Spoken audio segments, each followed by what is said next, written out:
तब अपने आप के का समझत हवे रे? अरे हम तो स्टेट हैं। कचहरी करबे तो का होई रे? रुका बात के सुना। हाँ सुनावा। देख तो हमारे बीच में टांग मत अड़ाओ।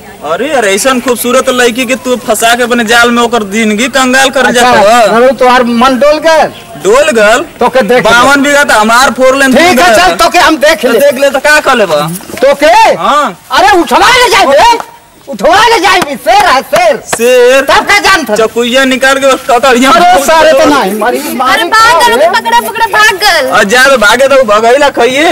अरे आप सही समय पे आ गए नहीं कि हमके बचाए जानत है का कहलो बुढ़वा।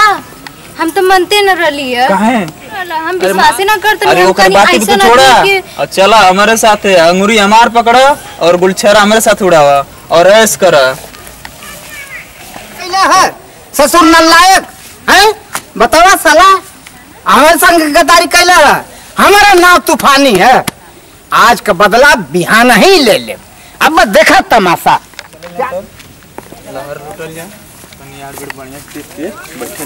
बातचीत हुई तब ना। क्या बेटा तू ही धंधा करत हवा हमार पत्ता काट के? देखत है बस 4 ठरन के लेके आवत है 4 ठरन के लेके। घबरा मत। अरे ये जन बैठो ना तना बढ़िया जगह पाई बस ये बातचीत कोई कुछ तब ना आगे काम बढ़ी। और कुल हाल चल बतावा। सब बढ़िया बा, सब बढ़िया बा। भगवान की कृपा से हम वो बुढ़वा से बच गए नहीं। अरे अच्छा बुढ़वा तो सिरपुट है। अच्छा बतावा तोहरो जमीनिया सही में गया कि बुढ़वा में? 52 बीघा गयल और वो रुपया मोरे पास है। अच्छा के वही ना सदियों बहन ना भइले हमार। आजकल तो केहू भी विश्वास ही ना करेला। अरे विश्वास करके तो देखा एक बेर। ओ बुढ़वा पे हम विश्वास कैले रहनी ना। अरे तो चिरकुट ना हमार ये पिए खाए हमरे संग रही हमारे साथ घात करेला। अच्छा देखा कैसे करत रहल। सही समय पे आ गईला नहीं तो का भयल होत। हम तो सोचते हैं कि तो ऐसे बहुत दिल लगी कर लें। अच्छा तो का विचार बा? एकदम तुहार जौन विचार तो हमार विचार है। शादी करे के विचार है का? एकदम चाह तो तुरंत हो जाई। देखो पूछी दो ना। नहीं बक अभी ना। अरे काहे? अभी ना यार तो ना यार कितना तो से प्यार करत हैं तो के ना समझ में आता का? सब समझ में आवत। अरे तो काहे डरात आरू?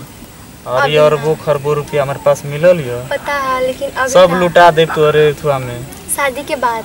शादी के बाद? अरे शादी के पहले कुछ हो जाए चाहिए ना। शादी के पहले गलत है कहीं रिश्ता टूट भी सके।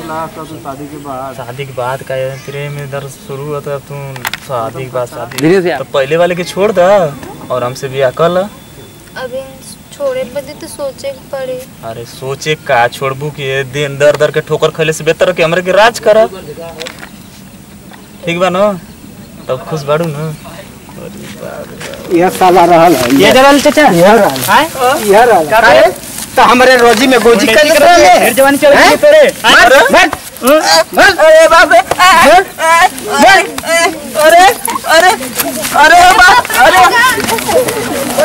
अरे तूफानी चाचा मगर काहे मारत हवा? हमारे रोजी में गोजी करत रहला। अच्छा रोजी में गोजी ओ तो करी। अरे बाप